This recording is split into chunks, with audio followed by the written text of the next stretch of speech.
রাজধানীর কারওয়ান বাজারে চাঁদাবাজির অভিযোগে ছাত্র জনতার হাতে আটক হয়েছে একজন। আটক ব্যক্তি তেজগাঁও থানা শ্রমিক দলের আহ্বায়ক জালাল আহমেদ বলে জানা গেছে। প্রত্যক্ষদর্শীরা জানান, সোমবার রাত 11টার দিকে কারওয়ান বাজারে ব্যবসায়ীদের থেকে চাঁদা নেওয়ার জন্য আসেন জালাল আহমেদের নেতৃত্বে শতাধিক চাঁদাবাজ। ব্যবসায়ীরা শিক্ষার্থীদের খবর দিলে তারা এসে চাঁদাবাজদের প্রতিহত করার চেষ্টা করেন। এ সময় চাঁদাবাজদের হামলায় শিক্ষার্থী সহ একাধিক ব্যবসায়ী আহত হন। পরে শিক্ষার্থীরা জালাল আহমেদকে আটক করে পুলিশের হাতে সোপর্দ করে। অভিযুক্ত জালাল আহমেদ চাঁদাবাজির কথা অস্বীকার করে বলেন, বাজারে সংঘর্ষ হচ্ছে দেখে তিনি মীমাংসা করতে এসেছিলেন। তবে ব্যবসায়ী ও শিক্ষার্থীদের অভিযোগ, জালালের নেতৃত্বে ব্যবসায়ীদের উপর চাঁদার দাবিতে হামলা করা হয়েছে। ওরা এসে আমার বাধা দিছে, আমি ব্যবসা করতাম না, ওদেরকে চাঁদা দিতাম। আমি বলছি কেন চাঁদা দিব, কিসের চাঁদা দিব, এই কথা বলে ওরা আমাদের উপরে হামলা করছে। ছাত্ররা আসছে আমাদেরকে বাঁচানোর জন্য। ছাত্ররা যদি না আসতো তাহলে আমাদের কঠিন, আমরা আরো আহত হতাম। আমাদের একজন পঙ্গু হাসপাতালে গেছে। ওরা ছুরি চাপাটি দা যা পারছে সব নিয়ে আসছে, আমাদেরকে সাইডে নেওয়ার ট্রাই করছে সিঙ্গেলে, যাতে আমাদেরকে মারতে পারে। অলরেডি আমাদের 2-3 জন মার খেয়েছে, আমি নিজেও মার খেয়েছি, আমি অন্যদের সাইডে নিয়ে আসছি। যুদ্ধের ঝুঁকিতে থাকা বিশ্বের শীর্ষ 10 দেশের তালিকায় রয়েছে পাকিস্তান, মিয়ানমার সহ Israel, Lebanon, Iraq, Colombia, Brazil, Mexico, Nigeria, Sudan. World Risk Index 2024 শীর্ষক এক রিপোর্টে জার্মান ভিত্তিক think tank Institute for International Law of Peace and Armed Conflict এই তথ্য দিয়েছে। গত বছর রাশিয়ার পাশাপাশি চীন ছিল যুদ্ধ জড়ানোর ঝুঁকিতে, কিন্তু চলতি বছরের দক্ষিণ এশিয়ার দেশ পাকিস্তান এবং মিয়ানমার ও মধ্যপ্রাচ্যের দেশ লেবানন, ইসরায়েল ও ইরাক রয়েছে সর্বোচ্চ যুদ্ধের ঝুঁকিতে থাকা তালিকায়। দক্ষিণ আমেরিকার কলম্বিয়া ও মেক্সিকোতেও যুদ্ধাবস্থা সৃষ্টির শঙ্কা রয়েছে বলে জানিয়েছে এই রিপোর্ট। অন্যদিকে প্রাকৃতিক দুর্যোগের সর্বোচ্চ ঝুঁকিতে থাকা বিশ্বের 15 দেশের তালিকায় রয়েছে বাংলাদেশের নাম। এ তালিকায় ভারত 3য় স্থানে, বাংলাদেশ 9ম স্থানে এবং পাকিস্তান 10ম স্থানে রয়েছে। ক্ষমতাচ্যুত প্রধানমন্ত্রী শেখ হাসিনা সহ 280 জনকে আসামি করে সাভারে আরও একটি হত্যা মামলা দায়ের করা হয়েছে।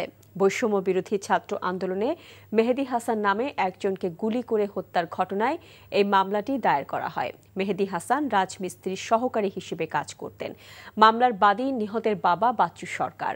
সকালে সাভার মডেল থানায় এই মামলাটি রেকর্ড করা হয়।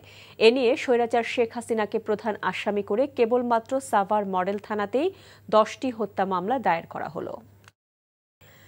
ছাত্র জনতার গণ অভ্যুত্থানে যে জাতীয় ঐক্যের সৃষ্টি হয়েছে তা ধরে রাখতে সকল রাজনৈতিক দলের প্রতি আহ্বান জানিয়েছেন অন্তর্বর্তী সরকারের উপদেষ্টা আসিফ মাহমুদ সজীব ভুঁইয়া। একই সঙ্গে তিনি বলেছেন, জাতি বিভক্ত থাকলে অন্যায় এবং অবিচারের শাসন আবারও ফিরে আসবে।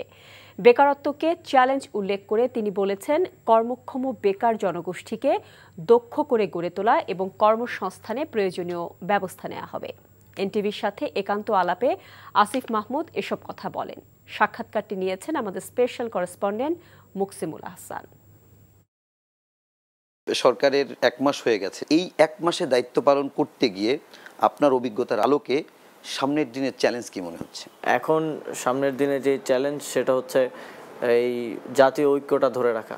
যে জাতীয় ঐক্যের ভিত্তিতে ফ্যাসিবাদী সরকারের পতন হয়েছে, সেই জাতীয় ঐক্যটাকে ধরে রেখেই এই ফ্যাসিবাদী যে ব্যবস্থা বাংলাদেশে, সেই ব্যবস্থার বিলোপ সাধন করাটাই এখন সবচেয়ে বড় চ্যালেঞ্জ। জনমতের ভিত্তিতে একটা নতুন বাংলাদেশ গড়ার দিকে এগিয়ে যেতে চাই আমরা।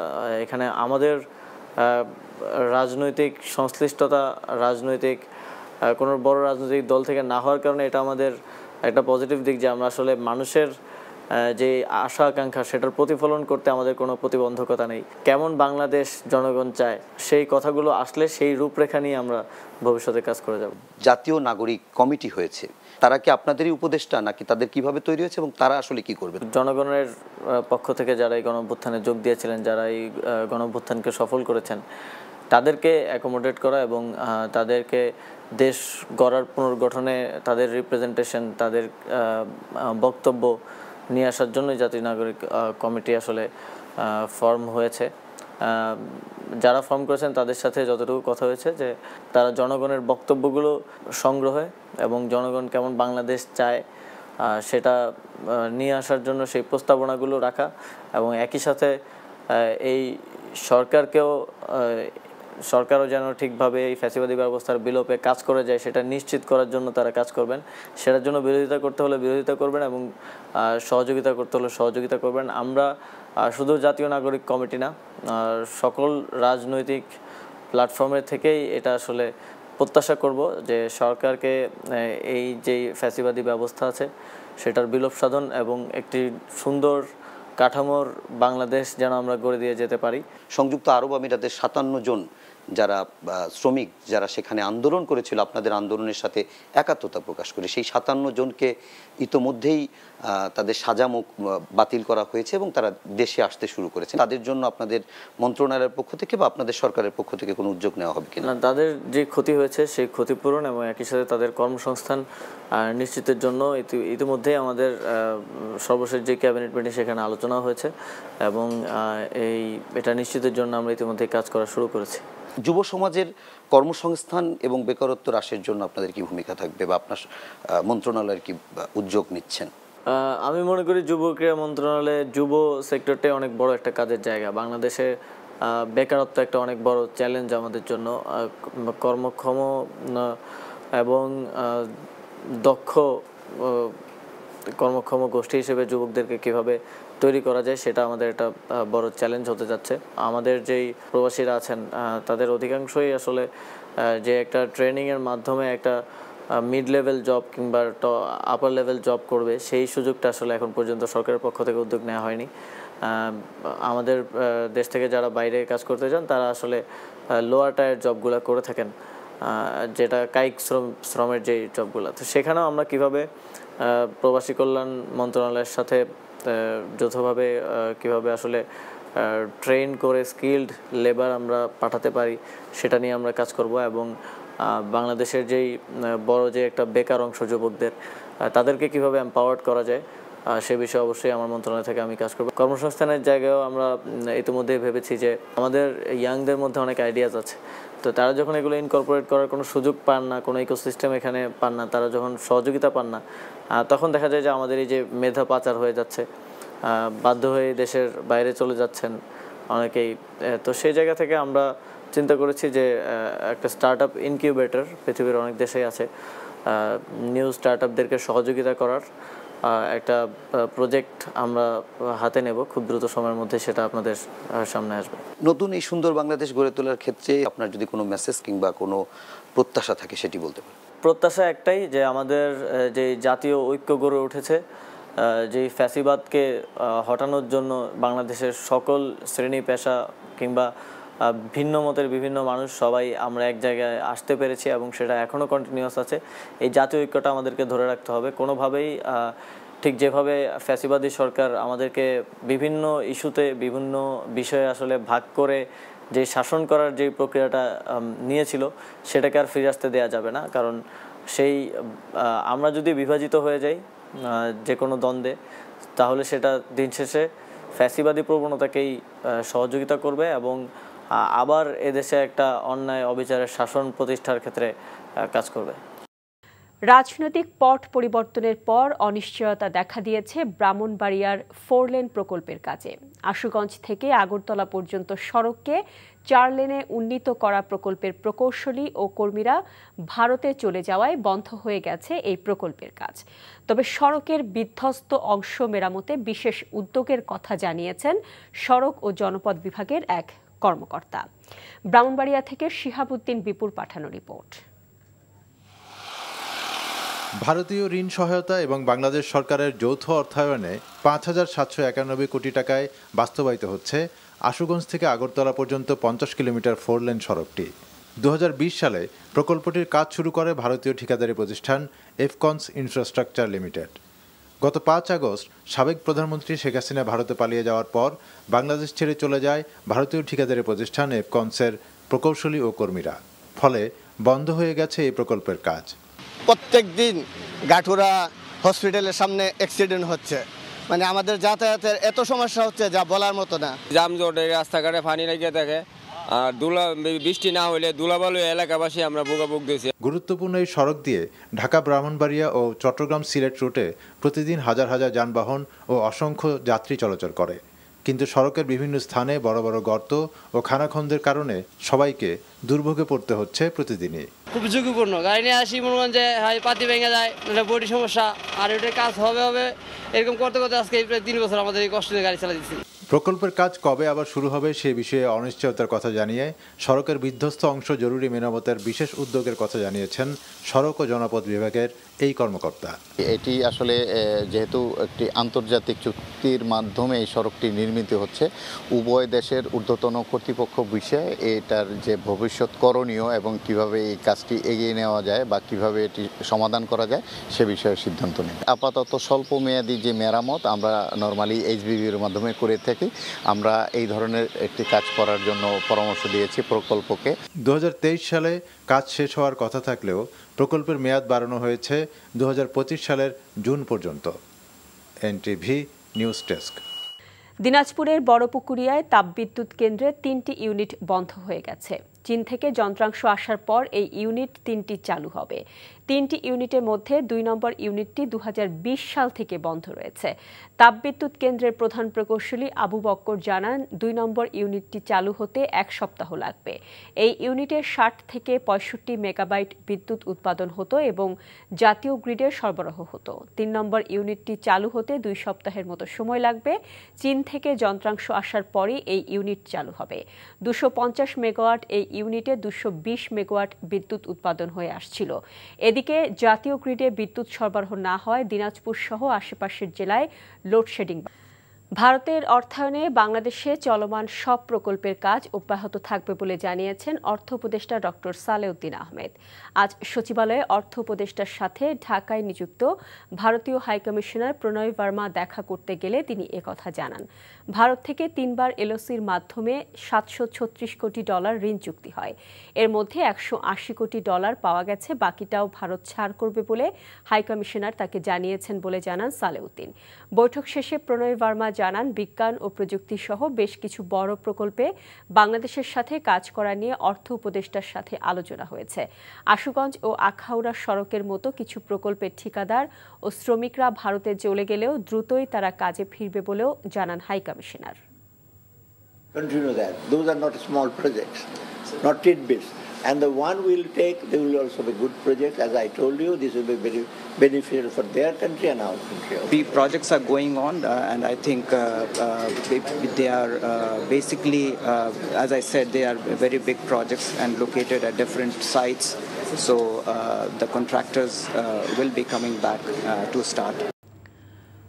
স্বৈরাচার বিরোধী শিক্ষার্থীদের এক দফার আন্দোলনে গত 18 জুলাই পুলিশের গুলিতে রেসিডেন্সিয়াল মডেল কলেজের ছাত্র ফারহান ফাইয়াজ হত্যার ঘটনায় শেখ হাসিনা সহ 34 জনের বিরুদ্ধে হত্যা ও গণহত্যার অভিযোগ দায়ের করা হয়েছে।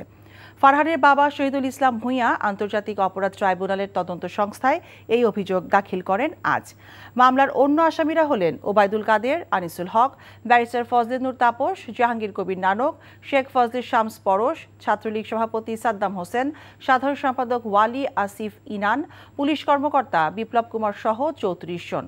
তাদের বিরুদ্ধে হত্যা ও গণহত্যা সহ মানবতা বিরোধী অপরাধ সংগঠনের অভিযোগ আনা হয়েছে। আন্তর্জাতিক অপরাধ ট্রাইব্যুনালে অভিযোগ জানিয়ে নিজের সন্তানের হত্যার জন্য দায়ীদের সর্বোচ্চ শাস্তি জানিয়েছে ফারহানের বাবা মা। পিতার কাঁধে ছেলের লাশ, এর চেয়ে ভারী বস্তু পৃথিবীতে আর কিছু নাই। আমি মহামান্য আদালতের কাছে শরণাপন্ন হয়েছি, যারাই হত্যাযোগ্য এই গণহত্যা চালিয়েছে তাদের বিচারের আওতায় এনে উপযুক্ত শাস্তি খুব দ্রুত বিচারের জন্য আমরা আহ্বান জানাচ্ছি আপনাদের মাধ্যমে। তারা আজকে আনুষ্ঠানিকভাবে আমাদের কাছে অভিযোগটা নিয়ে এসেছেন। যদি তারা নাও আসতেন, আমরাই টিমের পক্ষ থেকে এই অভিযোগগুলো কম্পাইল করে এখানে মামলা দায়ের করতাম। তা আমরা এটা পেয়েছি, আমাদের জন্য সহযোগিতা হয়েছে। আমরা আপনাদের মাধ্যমে জাতিকে জানাতে চাই যে যারা এইভাবে ভিকটিম ফ্যামিলি আছেন তাদের তথ্যগুলো আমরা গ্রহণ করব। আমরা একটা ডেস্ক ওপেন করছি আজকের থেকে। সাবেক আইনমন্ত্রী আনিসুল হক সারা বাংলাদেশকে একটি কারাগারে পরিণত করেছিল বলে অভিযোগ করেছেন ব্রাহ্মণবাড়িয়া 4 আসনের কসবা আখাউড়া বিএনপির নেতা কবির আহমেদ ভূঁইয়া। স্থানীয় বাইক ইউনিয়ন পরিষদের সামনে বন্যা পরবর্তী পুনর্বাসন পরিকল্পনা ও সমাবেশে প্রধান অতিথির বক্তব্যে তিনি এসব কথা বলেন। তিনি বলেন, আনিসুল হকের আক্রোশের শিকার হয়েছে সবচেয়ে বেশি কসবাবাসী। তার সহযোগীরা বাংলাদেশের জনগণকে বৃদ্ধাঙ্গুলি দেখিয়ে যা ইচ্ছা তাই করেছেন। এই ষড়যন্ত্র এখনও শেষ হয়নি উল্লেখ করে সবাইকে সজাগ থাকার আহ্বান জানান তিনি।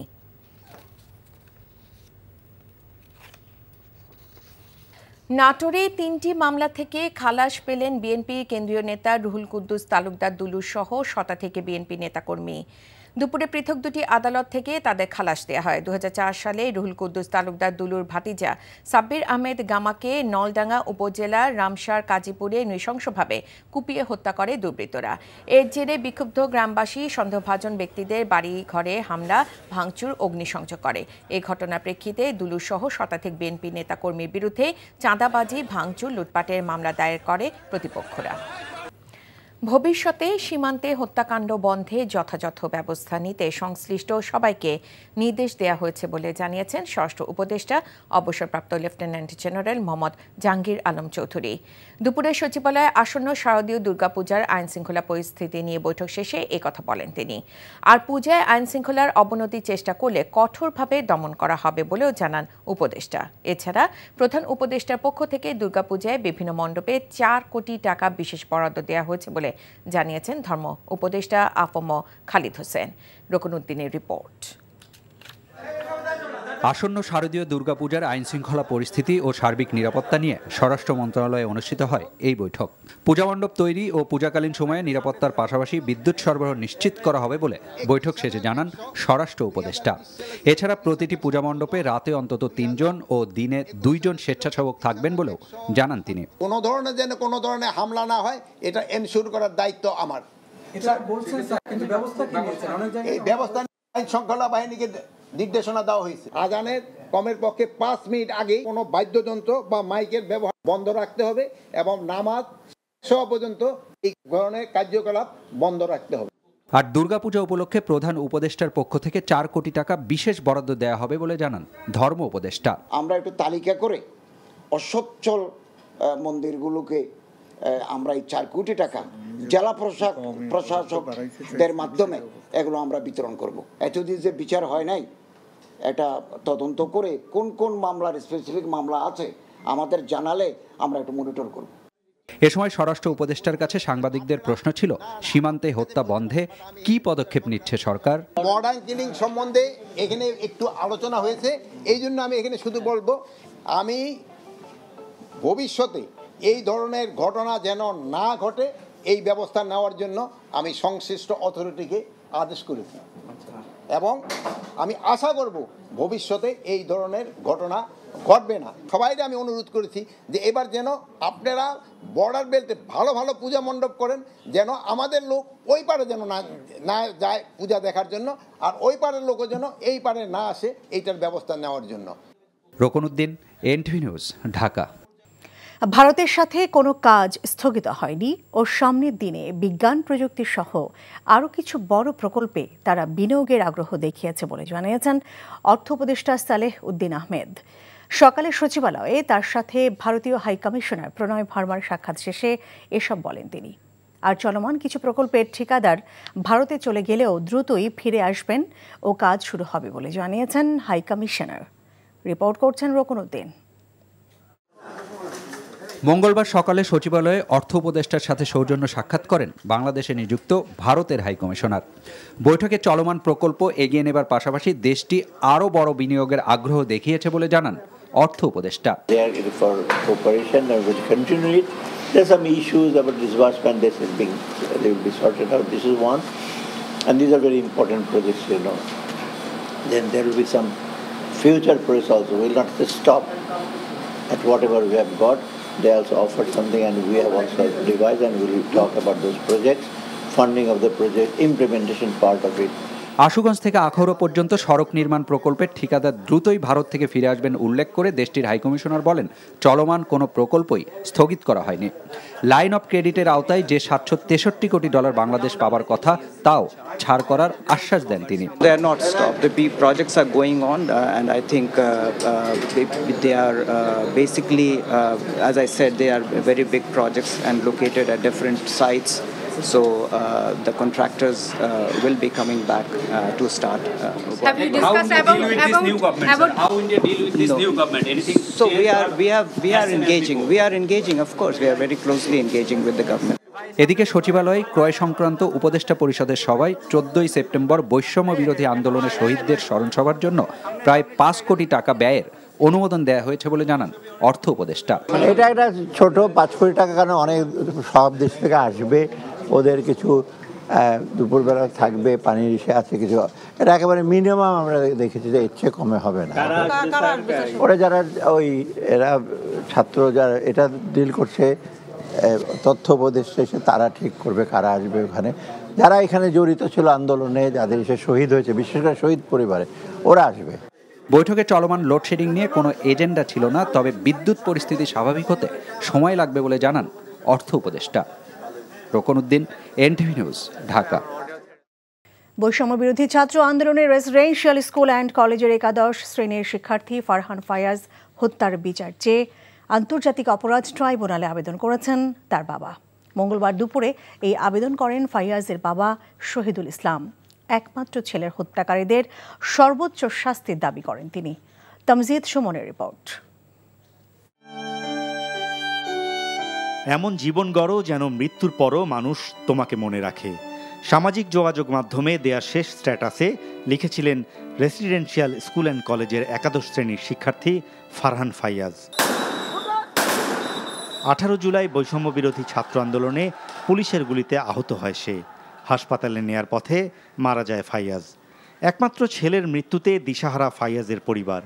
মঙ্গলবার আন্তর্জাতিক অপরাধ ট্রাইব্যুনালের তদন্ত সংস্থায় বিচার চেয়ে আবেদন করেন ফাইয়াজের বাবা। আমার একমাত্র ছেলেকে হারিয়ে আমার ফ্যামিলি পুরো আমরা এমন ব্যথা ব্যথিত, পিতার কাঁধে ছেলের লাশ, এর চেয়ে ভারী বস্তু পৃথিবীতে আর কিছু নাই। চাই এর একটা উপযুক্ত শাস্তি হোক, শাস্তির আমার যারা খুন করেছে ফাঁসি হোক। ভাই হত্যার বিচার চাইতে এসে ছোট্ট সাইমা ইসলাম ফারিন বলেন, ভাইয়ের মৃত্যুর পর তছনছ হয়ে গেছে তার জীবন। ভাইয়া চলে যাওয়ার পর থেকে আমি আমার নর্মাল লাইফে ব্যাক করতে পারিনি। আমার প্রতিটা মুহূর্তে, প্রত্যেকটা খুন আমার ভাইয়ের স্মৃতি আমার ভেসে ওঠে। তার স্মৃতিতে আমি সবসময় যখন মনে পড়ে আমার মন সারাক্ষণ ওর জন্য কাঁদে। আমি এখন পর্যন্ত আমার পড়ালেখা শুরু করতে পারিনি। সে এমন জীবন গড়েছিল। ফাইয়াজ হত্যার ঘটনা বর্ণনা করতে গিয়ে আবেগ আপ্লুত হয়ে পড়েন চিফ প্রসিকিউটরও। ভিকটিম পরিবাররা বলেছে যে উই ওয়ান্ট জাস্টিস। এই জাস্টিসটা এনশিওর করার জন্যই আন্তর্জাতিক অপরাধ ট্রাইব্যুনাল এবং সেটার জন্যই আমাদের এই তদন্ত সংস্থা এবং প্রসিকিউশন টিম, তারা আজকে আনুষ্ঠানিকভাবে আমাদের কাছে অভিযোগটা নিয়ে এসেছেন। যদি তারা নাও আসতেন, আমরাই টিমের পক্ষ থেকে এই অভিযোগগুলো কম্পাইল করে এখানে মামলা দায়ের করতাম। আমরা একটা ডেস্ক ওপেন করছি আজকের থেকে, সব কিছুকে আমরা কম্পাইল করে মামলার উপযোগী করে ট্রাইব্যুনাল যেদিন বসবেন তখন আমরা এটা বিচারের জন্য উপস্থাপন করব।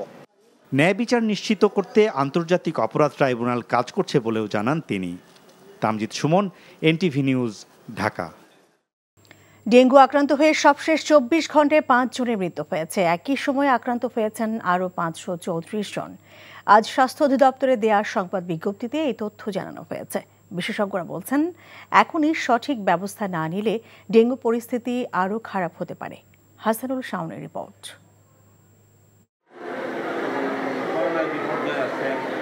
স্বাস্থ্য অধিদপ্তরের হিসেবে চলতি বছর এখন পর্যন্ত ডেঙ্গুতে মারা গেছেন 102 জন, আর মোট আক্রান্ত হয়েছেন 16,000-এর বেশি মানুষ। আর চলতি মাসে এখন পর্যন্ত ডেঙ্গুতে আক্রান্ত হয়ে 19 জনের মৃত্যু হয়েছে। সব মিলে পরিস্থিতি দিন দিন উদ্বেগজনক হচ্ছে বলে মনে করছেন বিশেষজ্ঞরা। জুলাই মাসেই আমরা জানিয়েছিলাম যে সেপ্টেম্বর মাসে বাংলাদেশে ডেঙ্গু পরিস্থিতি খারাপ হবে। শুধুমাত্র ঢাকায় নয়, ঢাকার বাইরেও ডেঙ্গু ভয়াবহ আকার ধারণ করতে পারে। পুরো সেপ্টেম্বর জুড়েই ডেঙ্গু পরিস্থিতি খারাপ থাকবে যদি আমরা সঠিকভাবে ব্যবস্থা গ্রহণ করতে না পারি। ঢাকার পাশাপাশি চট্টগ্রাম এবং খুলনা সহ বেশ কিছু জেলায় ডেঙ্গু আক্রান্তের সংখ্যা বাড়ছে। এই অবস্থায় মশা নিধনের উদ্যোগ নেওয়ার পরামর্শ বিশেষজ্ঞদের। এই মুহূর্তে যেটি করণীয় সেটি হচ্ছে হটস্পট ম্যানেজমেন্ট। যেই জায়গাগুলোতে যেই বাড়িতে ডেঙ্গু রোগী আছে সেই বাড়ির চতুর্দিকে 200 মিটারকে কেন্দ্র করে ফগিং করে উড়ন্ত মশা মেরে দিতে হবে। সঙ্গে সঙ্গে লার্ভাল ম্যানেজমেন্ট এবং ব্রিডিং সোর্স ম্যানেজমেন্টও করতে হবে। যদি আমরা জোরে সোরে সেপ্টেম্বর মাসে এই কাজগুলো করতে পারি তাহলে অক্টোবরে যে ভয়াবহতা হওয়ার একটি সম্ভাবনা আছে সেটিকে আমরা ঠেকাতে পারবো বলে আমি মনে করি। এছাড়া সচেতনতা বৃদ্ধির পাশাপাশি ডেঙ্গু বিরোধী উদ্যোগগুলোতে জনগণকে সম্পৃক্ত করার পরামর্শ বিশেষজ্ঞদের। Hasanul Shaon, NTV News, Dhaka.